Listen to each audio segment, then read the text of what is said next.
दोस्तों, कुछ बातें ऐसी होती हैं जो आपको नॉलेज देके चली जाती हैं और कुछ बातें ऐसी होती हैं जो आपकी दिशा बदल देती हैं, जो डायरेक्शन देती हैं। ऐसी कुछ बातें हमारे देश के मुख्य आर्थिक सलाहकार ने कुछ दिन पहले बीबीसी के एक इंटरव्यू में कहा था। और वो जो इंटरव्यू हो रहा था वो एजुकेशन और एआई, फ्यूचर एआई के बारे में हो रहा था। तो उसको लेकर उन्होंने जो बातें कही हैं वो बड़ी ही अच्छी बातें हैं और इसको मैं आज आपके सामने रखता हूँ। उनका कहना था कि अगर आप वेल्डर हैं, प्लम्बर हैं या फिर कोई इलेक्ट्रिशियन हैं या बढ़ई हैं या चाहे कुछ भी हैं, भारत में इन्हें तवज्जो नहीं दी जाती है।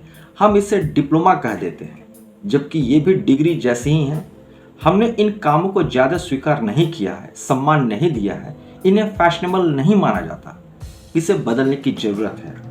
दूसरे देशों की तुलना में जर्मनी, जापान, कोरिया, चीन ने ट्रेड स्किल को काफ़ी सम्मान दिया है और ये देश जो है इसमें काफ़ी बेहतर कर रहे हैं। दोस्तों, ये कोई छोटी बात नहीं है कि हमारे देश के मुख्य आर्थिक सलाहकार वी अनंता नागेश्वरन ने जब ये बातें बीबीसी को कही थी तो आप उनके विजन को, आप उनके थॉट को समझ सकते हैं कि उन्होंने कितनी दूर तक की बात कही है।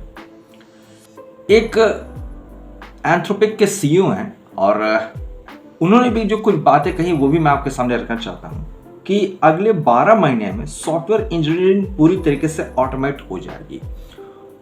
ये एंथ्रोपिक कंपनी जो है वो एआई सेफ्टी और रिसर्च पे काम करती है और इसके जो सीईओ हैं डारियो अमुदेई, इनका कहना है कि आने वाले समय में एआई जो है वो पूरी तरीके से सॉफ्टवेयर इंजीनियरिंग को खत्म कर देगा, इस जॉब को खत्म कर देगा। साथ ही अगर एमबीए होल्डर जो हमारे देश में है उनको देखा जाए तो उनका भी जॉब कहीं ना कहीं सेफ नहीं है, सिक्योर नहीं है। अब सोचने वाली बात यह है कि देश के अगर मुख्य आर्थिक सलाहकार इस तरह की अगर बातें कर रहे हैं, वो ट्रेड स्किल पे ज्यादा फोकस कर रहे हैं, तो ये सोचने वाली बात हो जाती है। थोड़ा सा मैं आपको ट्रेड स्किल के बारे में बताता चलूं। ये हैंड ऑन प्रोफेशंस है और यहाँ पे आपको थोड़ी बहुत ट्रेनिंग दी जाती है और ये कोई 4 ईयर कॉलेज डिग्री का प्रोग्राम नहीं होता है।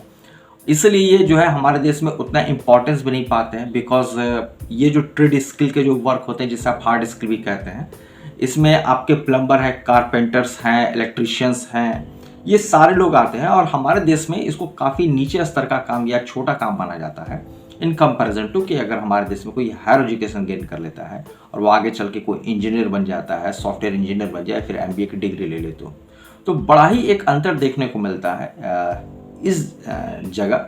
लेकिन इनका कहना, हमारे देश के मुख्य आर्थिक सलाहकार, चीफ इकोनॉमिक एडवाइजर का कहना और साथ में एंथ्रोपिक के सीईओ का ये बयान कहीं ना कहीं इशारा करता है भविष्य के आने वाले खतरे की तरफ कि भविष्य में एआई से किसे खतरा है और कौन बच सकता है। तो मैं यही कहना चाहूँगा कि अगर हो सके तो हमें अब इनके ऊपर भी ध्यान देना चाहिए। इस तरह के हार्ड स्किल जो ट्रेड स्किल है इसके ऊपर भी ध्यान देने की ज़रूरत है और समाज को, सोसाइटी को बदलने की ज़रूरत है कि वो अपनी सोच बदले और इस तरह के जो हम निम्न स्तर का काम जैसे समझते हैं उससे तवज्जो दे, इम्पोर्टेंस दे। और मेरा खुद का जो एक्सपीरियंस रहा है या आप लोग का भी रहा होगा कि ई कॉमर्स के आने के बाद भी या क्विक कॉमर्स के आने के बाद भी या एआई के आने के बाद भी सारे जॉब खत्म होते चले जा रहे हैं। लेकिन दोस्तों, जो ये ट्रेड स्किल के जो जॉब हैं वो अभी भी डिमांड में बने हुए हैं। अगर आप एक्सपीरियंस करें, अगर आप ऑब्जर्व करें तो आपको ऐसा महसूस होगा कि ना तो वेल्डर्स की कमी पड़ी है, ना तो उनकी डिमांड कम हुई है, ना तो प्लम्बर की डिमांड कम हुई है, ना तो इलेक्ट्रिशियन की डिमांड कम हुई है। उल्टा उनकी कमाई भी बढ़ती चली जा रही है और उनकी डिमांड भी बढ़ती चली जा रही है। तो ये देखने की ज़रूरत है कि आने वाले समय में हमारा फ्यूचर कहाँ सिक्योर है और हमें किस डायरेक्शन में आगे बढ़ने की ज़रूरत है, ना कि हम उस तरीके का डिग्री होल्ड करें या वहाँ पे अप्रोच करें, उस डायरेक्शन में जाएं जहाँ आगे एआई आपके काम को, आपके प्रोफेशन को रिप्लेस करने के लिए तैयार बैठा है। आपकी इस पे क्या राय है जरूर बताइएगा।